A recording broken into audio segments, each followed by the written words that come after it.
Welcome to r/NoSleep. The story you're about to hear is one of the most disturbing that I've ever read. What could be worse as a parent than your child going missing? Well, that is exactly what happens to this man. However, despite the fact that his child is found, safe and well, the results are much worse than he could ever have imagined. My son keeps counting down. Now I know what happens at 0. The bullying started when Noah was 5. He was always small for his age, speckled and freckled with a shock of copper hair. He was an easy target. I kept telling him to hit back, to stand his ground. That's what I'd done when I was little, but Noah wasn't me. He was gentle and kind.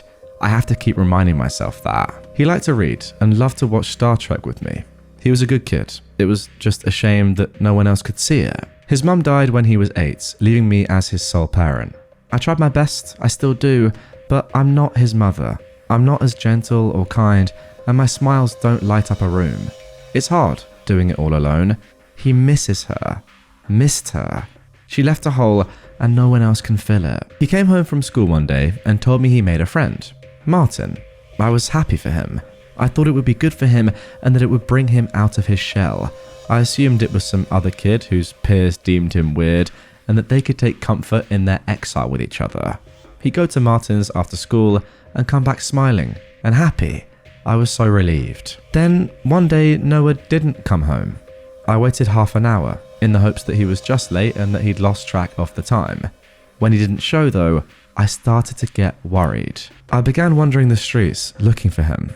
I knocked half the doors in the neighborhood before I finally called the police. They were worried too, especially when I told them Noah wasn't the sort of kid to stay out all night. He was missing for a total of 2 days. I can't tell you the terror I lived through. I didn't sleep. I didn't eat. I wandered the streets shouting his name. All the bullies from his class suddenly found their conscience and helped by posting flyers about the town. Their parents came round with plates of food and offers of help. It takes a tragedy to make people see you, to make them help. Martin never came. You see, when the police went to school to find out Martin's address, they found that there was no Martin in Noah's class. There were only 2 Martins in my small town, in fact. One was a local sex offender, and the other an elderly man up Pinewood Avenue who was bedbound. It goes without saying that I feared the worst. Then they found him. When I got the call, I thought I'd be driving to a mortuary, but they sent me instead to the hospital. I got a speeding ticket trying to get there as quickly as I could. My head was buzzing. What had happened to him? Was he alright? My little Noah. When I arrived, a policeman ambushed me. He took me into a relative's room. His face was grave and I could have wept standing there, waiting. We found him in Magnolia, he said. He's completely uninjured. There's no sign of any assault. But why does there always have to be a but? Why couldn't he have been fine? Why couldn't he have wanted to come home and watch Star Trek with me? My relief died like fire in the rain. He's not responding well. We found him in an abandoned house. He was sitting alone in a room. He'd been fed and watered. From all evidence at the scene, there appears to have been no restraints nor any kidnap. We're still investigating, but Noah isn't exactly forthcoming with any information. The doctors are hopeful that your presence might change that. He was in a bed, cross-legged and staring at the ceiling. He didn't even look at me as I entered. Something was wrong. 100,003, he said in his feeble little voice. Sunlight crept in through the blinds and blanketed him in strange bars. 100,002. Noah? It's Dad, I called out to him. My words didn't seem to reach him. He was in his own world, just counting. 100,001. 100,000, he said. 99,999. Mr. McMahon, a doctor said. He was old and grey. His face was as grave as the policeman's. I'm Dr. Ald. I'm a child psychiatrist in charge of your son's care. I have a few questions for you. Firstly, I want to promise you that we are doing all we can to help Noah. Why isn't he speaking? Why is he counting? I asked. Does your son have autism or any mental conditions? Is there a history of schizophrenia in your family or his mother's side? He asked. providing me with no information. No autism, no schizophrenia. He's got nothing like that. Why is he like this? What's going on? Please, doc. I glanced at him again, still counting away. I looked at my son. Noah. He is eating and drinking. He has no injuries nor any fever. My initial guess was early presenting schizophrenia, yet without any family history and his lack of reaction to medication, I find it unlikely, the doctor said. To be quite honest, Mr. McMahon, I'm at a loss. I've called in a colleague of mine from another hospital for a second opinion, and I was hopeful that he might have reacted to you. While I can rule out any physical assault, I cannot dismiss the possibility of some sort of trauma that has caused Noah's change in behaviour. That sicko had hurt him in some way. He might not have laid a hand on him, but he'd put something in Noah's head. I became sure of it then. Martin. His friend hadn't been some kid from class, but the neighbourhood creep who had taken advantage of his loneliness. It wasn't easy leaving Noah in the hospital, but I was too angry to be of any real use to him there. A few of the dads from Noah's class told me where the creep lived. They offered to come along and help, but I didn't want to get them in trouble. This was my burden to bear. I'd been such an awful father. I should have known who my son was hanging out with after school. I should have. Mindy would have. He lived in a rundown apartment complex. Graffiti had been scrubbed off the walls, leaving only a thin smear of red and blue. I didn't knock. I plunged his door open. The disgusting lout was sprawled out on his couch with a roll-up between his thin, dried-up lips. Before he could react, my fist went burrowing down into his face. The sounds of him grimacing filled me with perverse pleasure. He looked confused and tried to scramble away. "What the? Who are you?" the slimebag said. Noah's father. "What did you do to him?" I punched again and heard his nose breaking. "The 10-year-old boy you've been grooming." "I ain't been grooming any 10-year-olds. Jesus frick," he exclaimed, his forearms across his face defensively. I stopped punching. "That missing kid? I told the cops already. I ain't got nothing to do with that. I'm on the register, sure. Nothing to do with any kids. I'm not a... Christ, it was a misunderstanding with a girlfriend that got me put on. No kids, I swear. I don't have anything to do with your kid. Believe me, please." His coffee table was stacked high with adult magazines. I believed him. I called the police on myself in the end. They were extremely sympathetic, and Martin agreed not to press any charges, though I'm pretty sure the stack of cannabis on the table they agreed to overlook in exchange played a part in that. Good guys, the cops in my town. I went back to the hospital. Nothing had changed. He was still counting down. Every hour the numbers grew smaller. He'd stop to sleep, but when he'd wake, he'd continue the counts. 40,603, he said. His voice was changing. The doc said it had to do with the fact that he never shut up anymore. His vocal cords were strained and raw. He sounded almost like an old man. My poor little Noah. I couldn't help but wonder what would happen when he got down to 0. Would he stop counting? What would happen when he was finished? I think the doctors were wondering that too. They were stumped. Never seen a case like Noah before, they kept saying. Why did it have to be my kid? He'd been through enough. Mindy, the bullying, why him? "I'm sorry, son," I said to him. He didn't look at me. I grabbed his hand, which he pulled back. He used to let me hold him when he was sad. He'd come in from school with his bag slumped across his shoulders, and I'd just hold him as he cried. Not anymore. Noah wasn't in there, and if he was buried deep. I grabbed his hand again. I had Mindy's favourite necklace in my pocket, and I slipped it round his neck. "Help me." I looked at the sky and hoped she was up there. "Maybe you can reach him," I thought quietly. It's my one remaining comfort to imagine that she did. As the cold metal touched his neck, he squeezed my hand. In between mindless numbers, he looked at me. His eyes were wide with terror, like a pig at its slaughter. "Dad, what's happening to me?" he said. I thought I had him back, but the moment died as quickly as it came. The light switched back off and I was in the dark abyss again, searching the cold nothing for a thread of the sun I loved so much. 39,963. It isn't fair, life. If God's real, he sure likes giving us more than we can handle. We were getting down to double digits. I was sitting at his bedside and the doctors had gathered like a swarm.